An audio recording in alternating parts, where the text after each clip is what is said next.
first quarter of 2011 was one of my memorable deployment during my helicopter pilot years at 205th Tactical Helicopter Wing of the Philippine Air Force.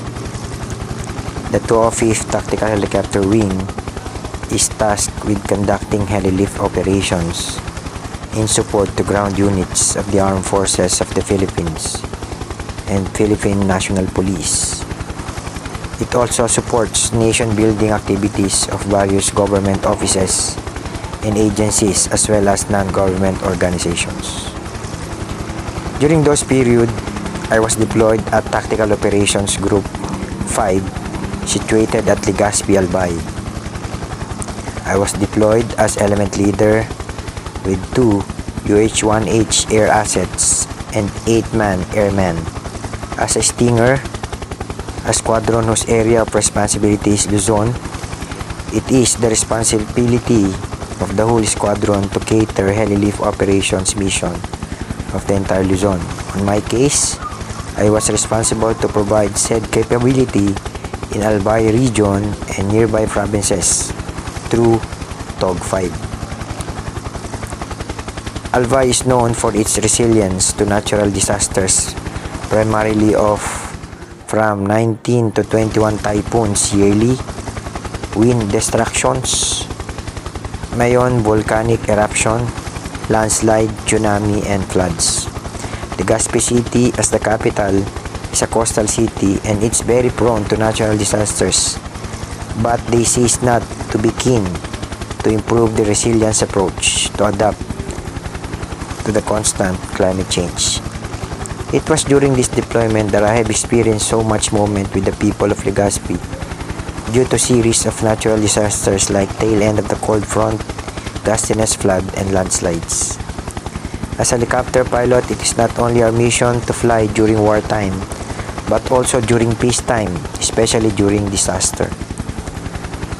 As air component of the armed forces, we play a vital role in rebuilding the morale of the people we serve by starting our engine and fly and reach the most remote area that needs help.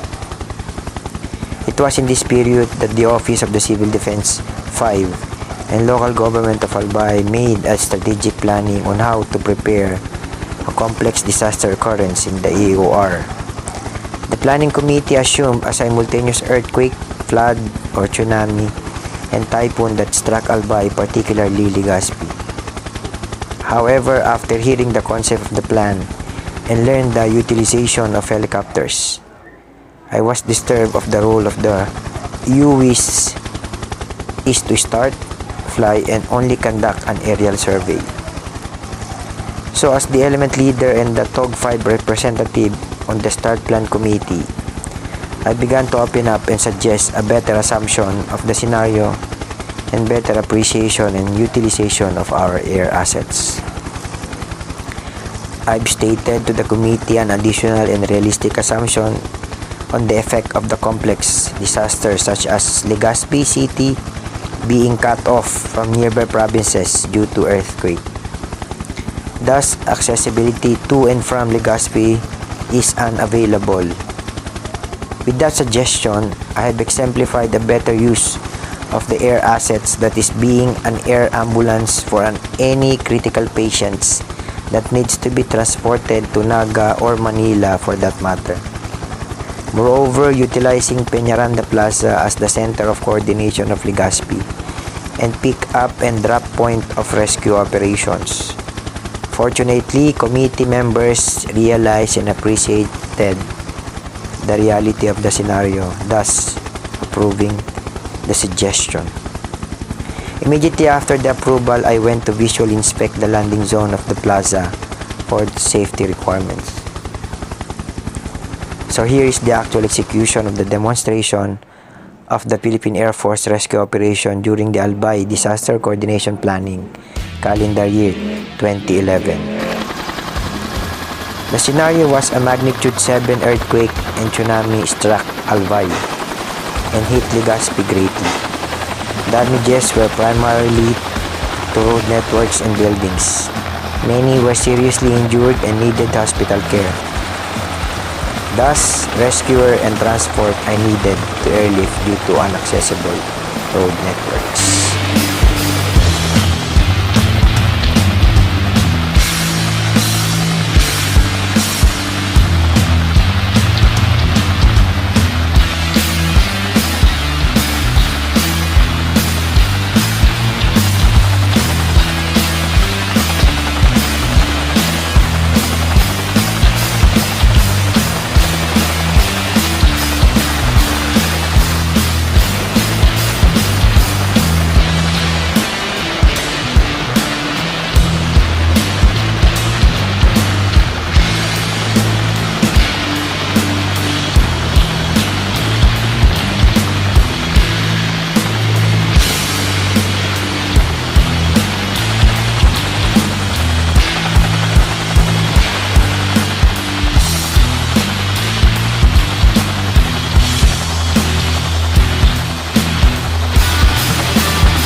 Caught in the crossfire.